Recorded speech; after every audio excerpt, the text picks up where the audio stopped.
Trop d'expertise tue l'expertise. Pourquoi je dis ça? Parce que lorsqu'on est expert et qu'on est dans un domaine, on a tendance à vouloir trop montrer au client. Et qu'est-ce que ça va faire? Ça va faire l'effet inverse et ça va le faire fuir. Ça risque en tout cas de le faire fuir. On en parle dans un instant. Avant tout, je me présente. Donc moi, c'est Fanta Barou. Je suis consultante et coach marketing et je vous aide à vous rendre visible, à savoir vous affirmer, à créer une marque forte parce que je fais ressortir vos atouts cachés et on dit stop au blocage qui vous empêche d'être visible. Je vous propose du coaching personnalisé et des formations en ligne. Et en ce moment, je vous propose une conférence offerte sur Instagram. Comment être un expert sur Instagram sans être un expert des réseaux sociaux. Ok? Donc, vous avez toutes les informations dans la barre d'infos.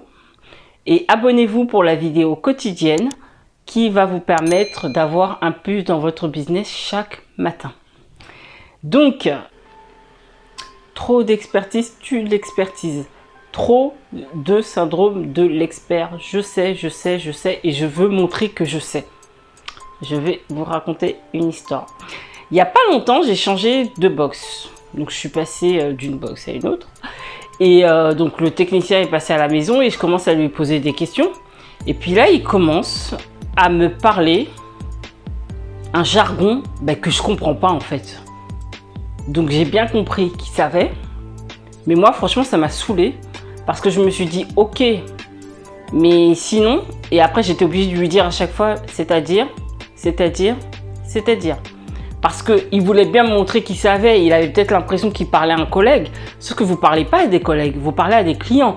Et si vous voulez leur montrer votre expertise, montrez-leur avec des mots qui sont simples. Parce que moi, franchement, ça m'a saoulée. Et ça me saoule tout le temps parce que c'est pas la première fois que ça m'arrive souvent et j'aime pas quand ils font ça parce qu'il faut pas oublier à qui vous vous adressez en fait.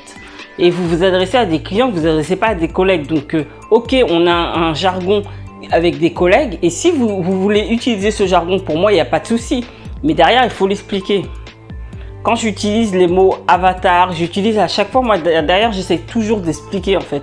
Et pareil, quand je fais des interviews et que les experts utilisent ces mots-là, j'essaye derrière de leur dire qu'est-ce que ça veut dire. En tout cas, la plupart du temps, c'est ce que j'essaie de faire parce que sinon, on perd les gens en fait et c'est pas bon. Il faut pas le faire trop souvent. Franchement, c'est pas bon. Ça crée l'effet inverse. Au lieu d'intéresser les gens parce que vous montrez que vous êtes expert, si vous le faites trop souvent, si vous le faites une fois, ok. Mais si vous le faites tout le temps, ça va perdre les gens. Donc, vous pouvez utiliser votre jargon, mais derrière, vous expliquez qu'est-ce que ça veut dire, tout simplement. Faites comme si vous parliez à des enfants et que les personnes ne comprenaient pas. Pour pouvoir justement dans un langage qui est très simple et que ça puisse tout simplement les intéresser. Le jargon d'expert, on s'en fiche en fait. Ça, c'est entre nous. Les clients, ils veulent juste savoir qu'est-ce que ça va leur apporter et à quoi ça sert. On s'en fout de savoir un nom. Ça n'a pas d'intérêt pour eux en fait. Ils veulent juste savoir en quelques mots quels sont les résultats et comment ça va les aider. Voilà. Donc l'expertise. Donc ces mots-là, jargon qu'on ne comprend pas, vous les expliquez à chaque fois. C'est hyper important parce qu'encore une fois, si vous ne les expliquez pas, ça va vous desservir au lieu de vous servir. Et à la longue, vous allez perdre les gens. Et c'est peut-être à cause de ça que les gens ne vous suivront plus parce qu'ils vont se dire de toutes les manières, cette personne, elle parle pour elle, elle parle pas pour nous. Et quelque part, on ne l'intéresse pas. Et c'est peut-être tout simplement inconscient dans votre esprit. Mais la personne, le client, le futur prospect, le futur client, le futur prospect, il va lui se sentir tout simplement perdu et se dire que vous ne vous intéressez pas à lui. Donc expliquez au maximum.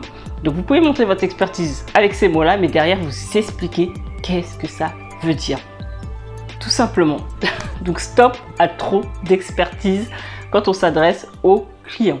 D'accord? Donc voilà, donc dites-moi si ça vous est déjà arrivé donc, dans les commentaires ou si ça vous arrive et que ça vous énerve comme moi. Donc abonnez-vous pour la vidéo de demain et partagez à des personnes à qui ça pourrait faire du bien et qui doivent changer d'attitude par rapport à ça. Et likez si vous avez aimé la vidéo. Et